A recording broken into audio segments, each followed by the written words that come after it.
Assalamu alaikum and good day everyone.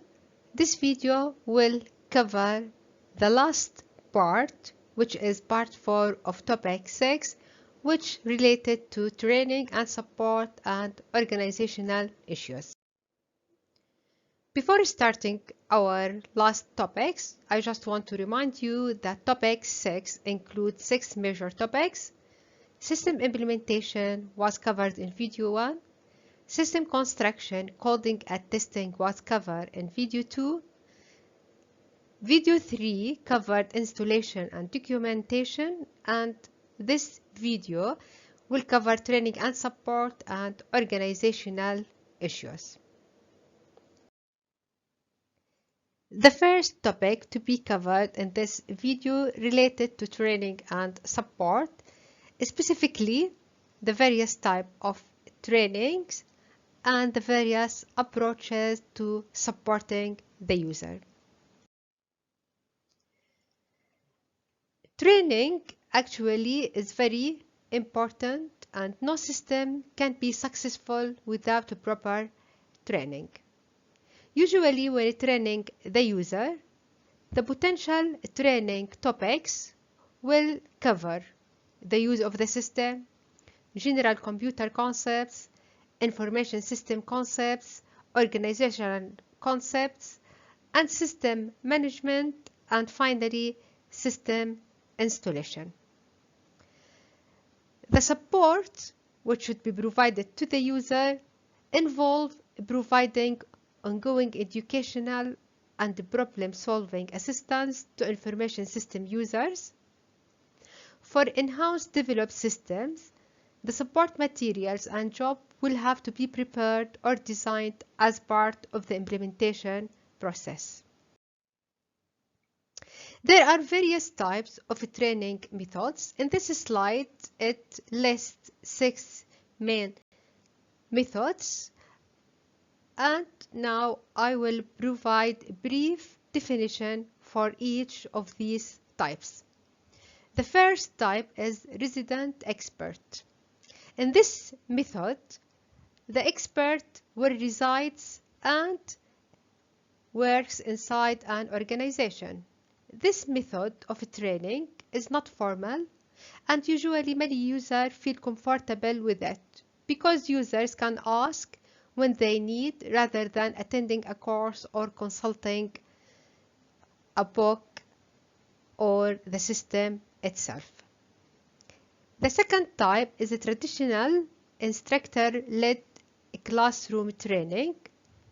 This method is used to deliver consistent content to mass audiences who use the system in a similar fashion.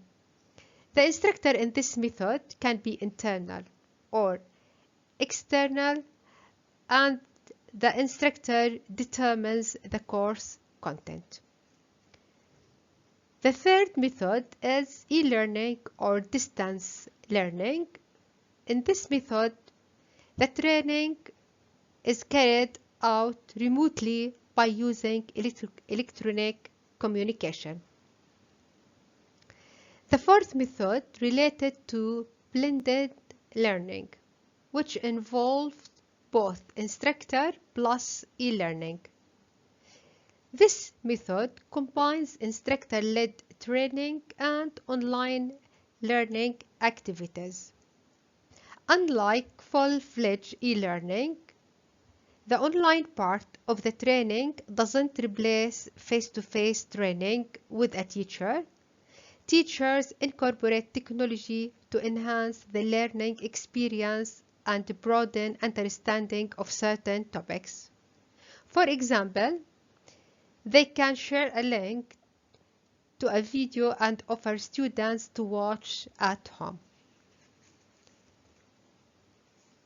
Regarding software help components, in fact, most information systems contain at least primitive help component which give error messages when the user makes mistakes.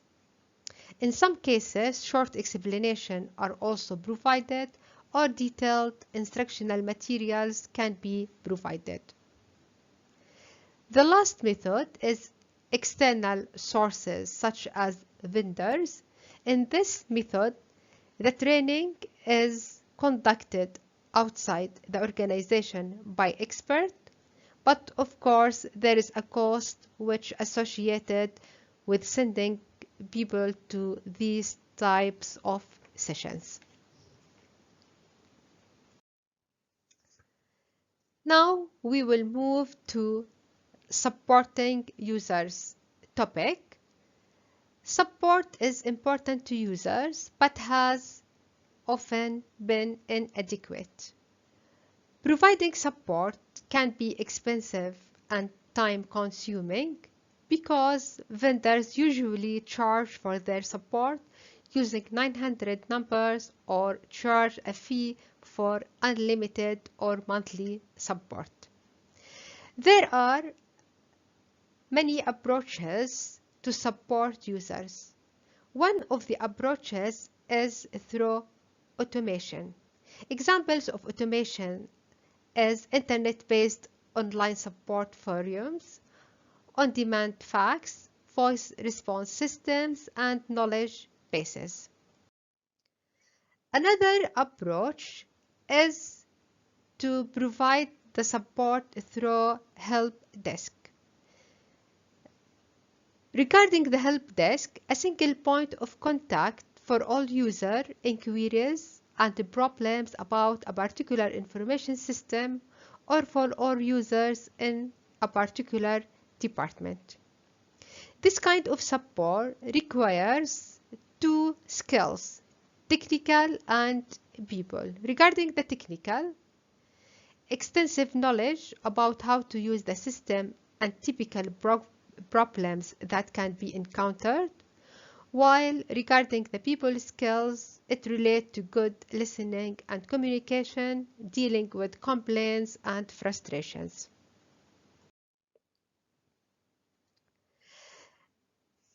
There are support issues to be considered, such as user questions and problems, recovery and backup, disaster recovery, PC maintenance, writing and use letter to content related to support, and finally setting up user group to facilitate communications.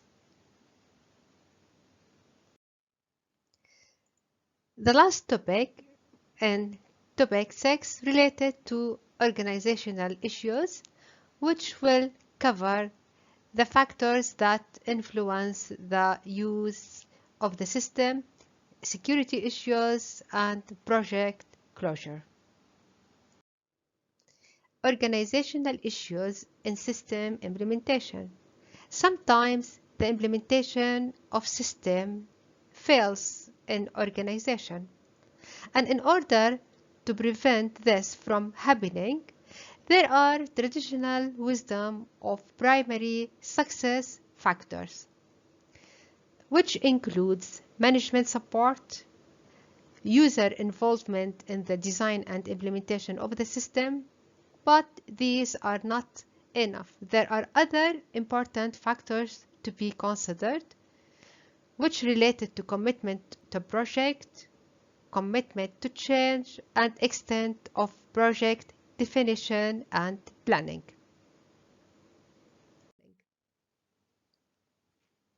This figure summarizes the factors which influence the system use and the implementation success. As you can see, there are 6 factors. Number 1, personal stake of users. Number 2, system characteristics. Number 3, user demographics. Number 4, organizational support.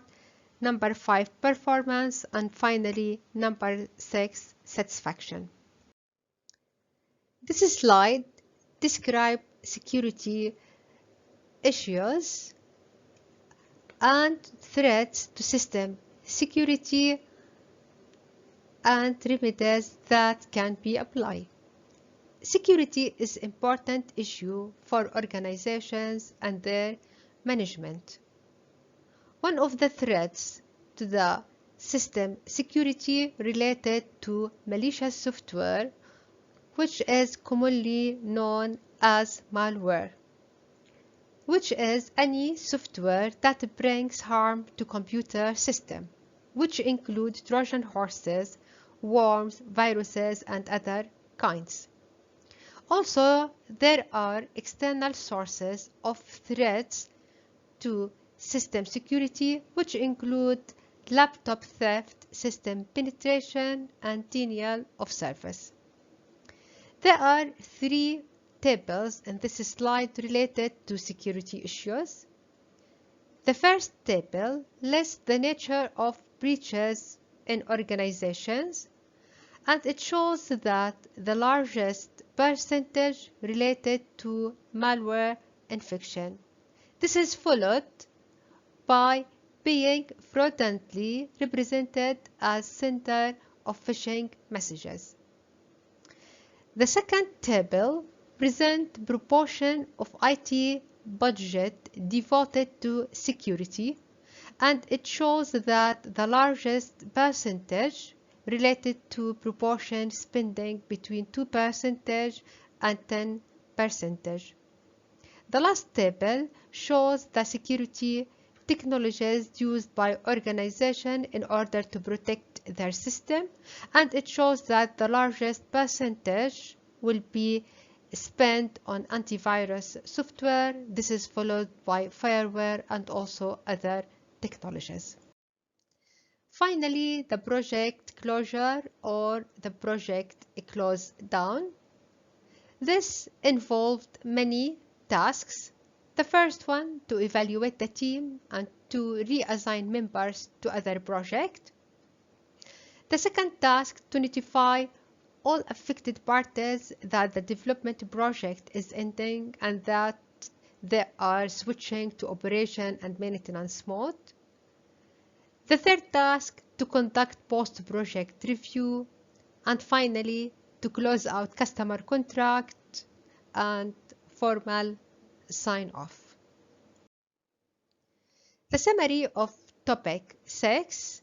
In this chapter, you learned how to describe the process of coding, testing, and converting an organizational information system and outline the deliverables and outcome of the process. Number 2, to apply 4 installation strategies, namely direct, parallel, single location, and phased installation. Number 3, to list the deliverables for documenting the system and for training and supporting user. Number 4, to explain why system implementation sometimes fails in organization. And finally, to describe the threats to system security and remedies that can be applied. So this is the end of part 4 and the end of topic 6. Thank you very much for listening.